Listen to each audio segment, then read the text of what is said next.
Lilly is a horribly toxic friend, but we'll get back to that. The Princess Diaries film is a cult classic of the early 2000s.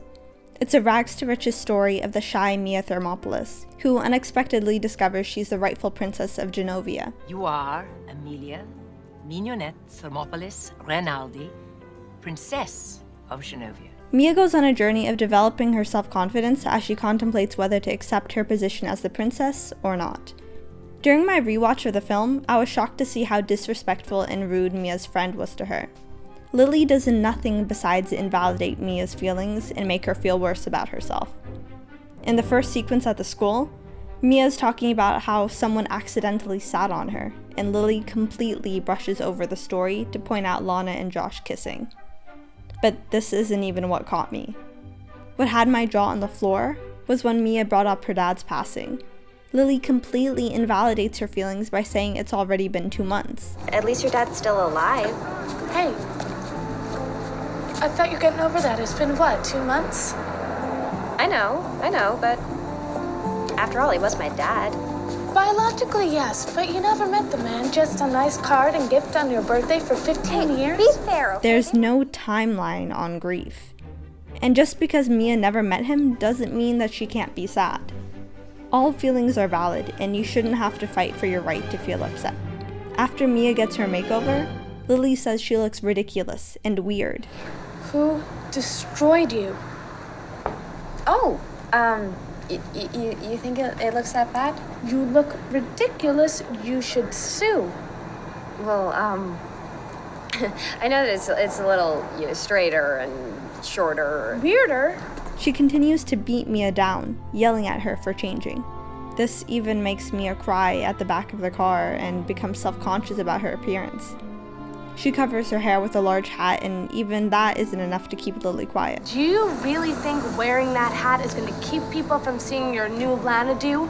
Just because the student population might be morally bankrupt, but it doesn't mean they're blind. Lilly! The pride I felt when Mia snapped back at her was huge. Because your hair sucks, get off mine. She had it coming. And clearly, this rudeness wasn't a new thing. I am so sick of you ragging on me all the time and always telling me what to do. And rewind back to inside the limo. Lilly gets annoyed by seeing Mia's new bag. She says, This bag. You have one of these bags? You know, we could hawk that and feed a whole third world country. This is the kind of talking that gives SJWs a bad rep. Teaching others will never be successful if you do it through blame. People shouldn't be shamed for having nice or expensive things. You can have money and luxury items, it's just important to also be as charitable as possible. Breaking through to someone isn't going to work if you attack them and tell them to give up everything.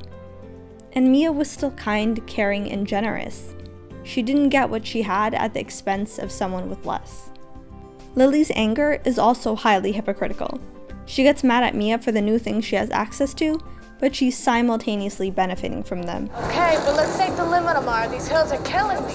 Whose limo are you in, Lilly? She then basically bullies Mia into telling her the secret about her being a princess. And when she does, suddenly Lilly is all smiles, and one of the first things she says is, Will you come on my cable show? "Weren't you just chastising her? Now you want to use her for views."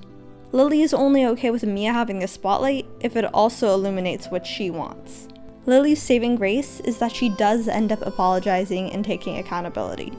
She admits she let her jealousy get the better of her, and that how she's been acting is wrong.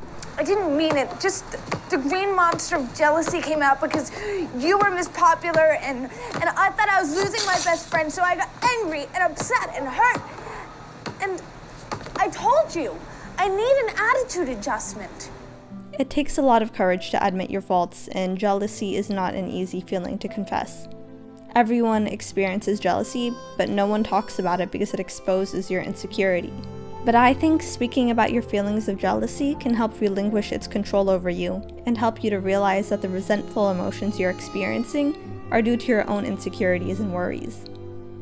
Lilly was brave to admit her faults, and that's really all we can hope for. I was happy to see Lilly's self-awareness, but I was shocked to see the scene turn into a political statement about power and influence. Throughout the film, Lilly has good intentions with her interests in activism and human rights, but she lets it reflect in a demeaning way. There can be a level of self-righteousness that comes with activism, but Lilly drops any sense of selfishness and recognizes that the influence Mia will have as princess is powerful and can be used for incredible good. WoW is having the power to affect change, make people listen.